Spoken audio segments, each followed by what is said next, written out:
Hello, a very good morning to all my dear students of class 10। सबसे पहले आज के दिन की आपको शुभकामनाएं देता हूं। आपका दिन बहुत ही शुभ और मंगलमय हो। आज मैं मैथ्स क्लास नहीं लूंगा, आज मैं बायो की क्लास लूंगा। और बायो का जो आपका पहला लेसन है, लेसन नंबर 6, लाइफ प्रोसेस, आज मैं उसको पढ़ाऊंगा। तो लाइफ प्रोसेस क्या है? Necessary to sustain life. Life को चलाने के लिए, हमें जीवित रखने के लिए, हमें लिविंग रखने के लिए जिन प्रोसेस को हमारी बॉडी को करना पड़ता है उसे कहते हैं लाइफ प्रोसेस। जैसे रेस्पिरेशन, सांस लेना, कार्बन डाइऑक्साइड छोड़ना। अगर हम ये नहीं करेंगे तो क्या हम जीवित रहेंगे? नहीं।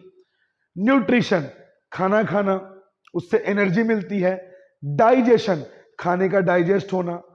एक्सक्रीशन, बॉडी से वेस्ट प्रोडक्ट का बाहर आना, है ना। आप सभी जानते हैं किडनी फेल होने से लोगों की डेथ हो जाती है। तो ये जो चीजें हैं ये सब किसमें आ जाएगा? Life process. जैसे सर्कुलेशन, अगर हार्ट ब्लड पंप नहीं करेगा तो क्या हम जीवित रहेंगे? नहीं। तो जितने भी प्रोसेस है जिसको हम इस लेसन में आगे डिटेल्स में पढ़ेंगे, रेस्पिरेशन, न्यूट्रिशन, सर्कुलेशन, एक्सक्रीशन, ये सब हमारे बॉडी को एक्टिव रखते हैं, हमारे बॉडी को सस्टेन करने के लिए, जिंदा रखने के लिए काम करते हैं। तो ये सब क्या कहलाएगा? Life process. ठीक है। टाइप्स ऑफ न्यूट्रिशन, इस पे जाने से पहले हमें पढ़ना पड़ेगा न्यूट्रिशन क्या है। ईटिंग फूड, ये दिख रहा है, देखिए इधर वाला। Eating food and getting energy for life process. भाई फूड जो है हमारे बॉडी का फ्यूल है, ईंधन है। जैसे गाड़ी बिना पेट्रोल के चलेगी, बस बिना डीजल के चलेगी। इलेक्ट्रिक का जो गाड़ियां हैं, कार्स है, ईवी, इलेक्ट्रिक व्हीकल्स, क्या वो बिना चार्जिंग के चलेगी? नहीं। तो हमारी बॉडी भी बिना फूड के कोई भी लाइफ प्रोसेस नहीं कर सकती। Our body is a machine, our body is an exceptional machine. इतना शानदार मशीन है हमारा बॉडी। जरा सोचिए, जरा एक फैन या एसी जब चलता है, कुछ समय चलने के बाद वो गर्म हो जाता है। आपने अपने पेरेंट्स को कहते हुए सुना होगा कि बहुत देर से पंखा चल रहा है, बहुत देर से एसी चल रहा है, थोड़ा उसको बंद कर दो, क्योंकि वो गर्म हो जाता है। अगर लगातार हम उसको बिना रेस्ट दिए चलाएं, तो वो ब्रेकडाउन हो जाएगा, मशीन खराब हो जाएगा। जरा सोचिए, हमारी बॉडी हमारे पैदा होने से लेकर जब तक हमारी डेथ नहीं होती, अब सभी बच्चे 100 साल से ऊपर जिए, जब तक हमारी डेथ नहीं हो जाती तब तक हमारा बॉडी लगातार काम कर रहा है।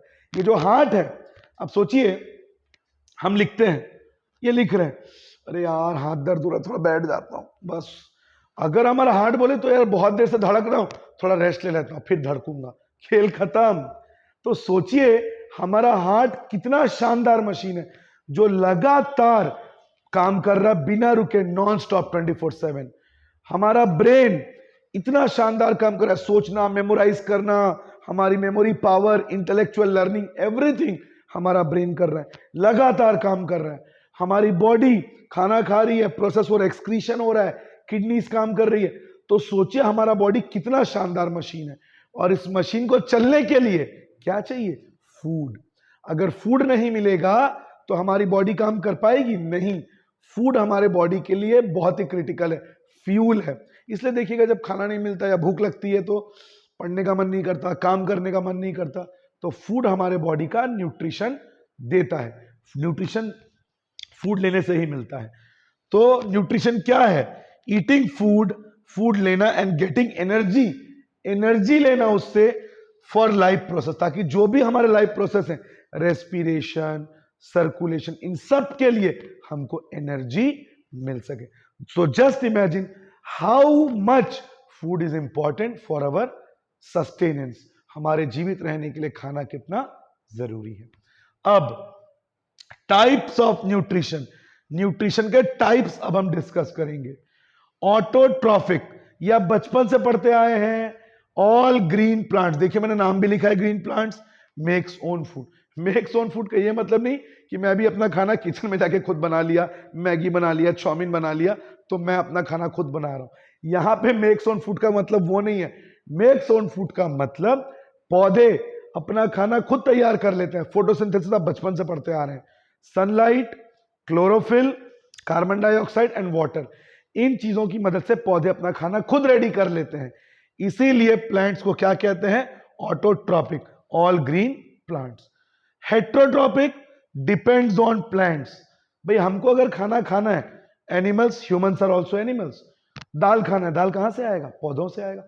चावल खाना है, कहां से आएगा? पौधों से आएगा। आप जो चिकन खा रहे हैं, चिकन क्या खा के जिंदा है? दाने। दाने कहां से आ रहे हैं? पौधों से। तो हम हमारे सस्टेनेंस के लिए, हमारे फूड के लिए किसके ऊपर डिपेंड कर रहे हैं? प्लांट्स के ऊपर, डायरेक्टली या इनडायरेक्टली। अगर हम नॉनवेज खा रहे हैं, बकरा खा रहे हैं, गोट खा रहे हैं, तो ये लोग क्या खा के जिंदा है? पेड़ पौधे। तो डायरेक्टली या इनडायरेक्टली हम प्लांट्स के ऊपर निर्भर है, डिपेंडेंट है for our survival, for our food. इसलिए हम लोग किस में आएंगे? हेट्रोट्रॉफिक। एनिमल्स, ह्यूमन बींग्स भी उसी में आते हैं। होलोजोइक, होलोजोइक का मतलब टेक्स सॉलिड फूड, जो सॉलिड फूड लेते हैं। जैसे हम लोग रोटी खा रहे हैं, रोटी सॉलिड फूड है। चावल सॉलिड फूड है। सब्जी सॉलिड फूड है। कार्निवोरस, जो मांसाहारी जीव है, वो जानवरों को खा रहे हैं तो सॉलिड फूड ले रहे हैं, तो वो किस में आ जाएगा? होलोजोइक। ठीक है। ह्यूमंस। सेप्रोफाइटिक, सेप्रोफाइटिक कौन होता है बच्चों? Eats dead and decayed plants and animals, जो मरे हुए और सड़ गए पेड़ पौधे और जानवरों को खाता है, जिनको स्कैवेंजर्स कहते हैं, वल्चर और जैकल। जब जानवर मरते हैं, उन मरे हुए जानवरों को कौन खाता है? स्कैवेंजर्स। और उस मोड ऑफ न्यूट्रिशन को क्या बोलते हैं?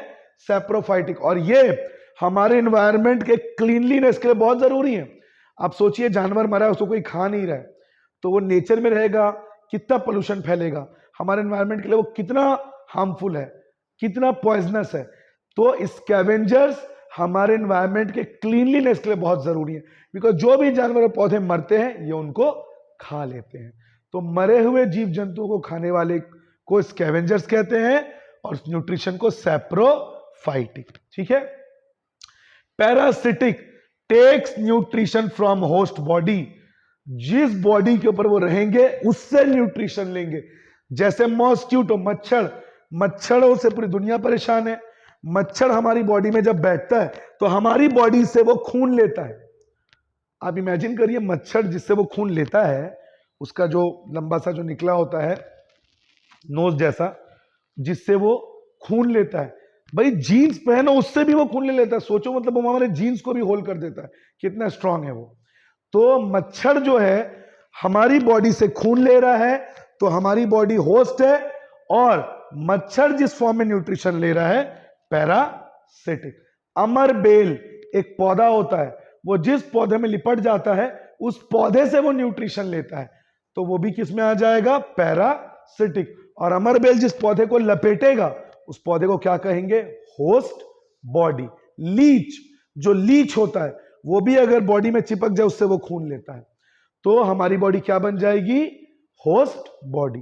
तो जिससे ये न्यूट्रिशन ले, उसे कहते हैं पैरासिटिक फॉर्म ऑफ न्यूट्रिशन। ठीक है। ये 5 प्रकार के न्यूट्रिशन हैं। आज का लास्ट टॉपिक देखिए, ये छोर है, बायो कैटलिस्ट। बायो कैटलिस्ट किसे कहते हैं बच्चों? स्पीड्स अप केमिकल रिएक्शन, जो केमिकल रिएक्शन को स्पीड अप कर दे। एग्जांपल लेते हैं, हम किसी चीज को जला दिए, पेपर लिए, हमने उसको जला दिया, वो जलेगा। लेकिन अगर हमने उसमें मिट्टी तेल डाल दिया, केरोसिन डाल दिया, सोचिए वो कितनी तेजी से जलेगा। तो केरोसिन क्या है? कैटलिस्ट, जिसने उस रिएक्शन को स्पीड अप कर दिया। तो जो रिएक्शन को स्पीड कर दे, रिएक्शन के स्पीड को बढ़ा दे, उसे कहते हैं कैटलिस्ट। और यहां पे हम डिस्कस कर रहे हैं बायो कैटलिस्ट, यानी हमारे बॉडी के अंदर कुछ ऐसे केमिकल्स होते हैं जो हमारे बॉडी में जो रिएक्शंस हैं उसको वो स्पीड अप कर देते हैं, उसे कहते हैं बायो कैटलिस्ट, जो न्यूट्रिशन को बढ़ा देंगे।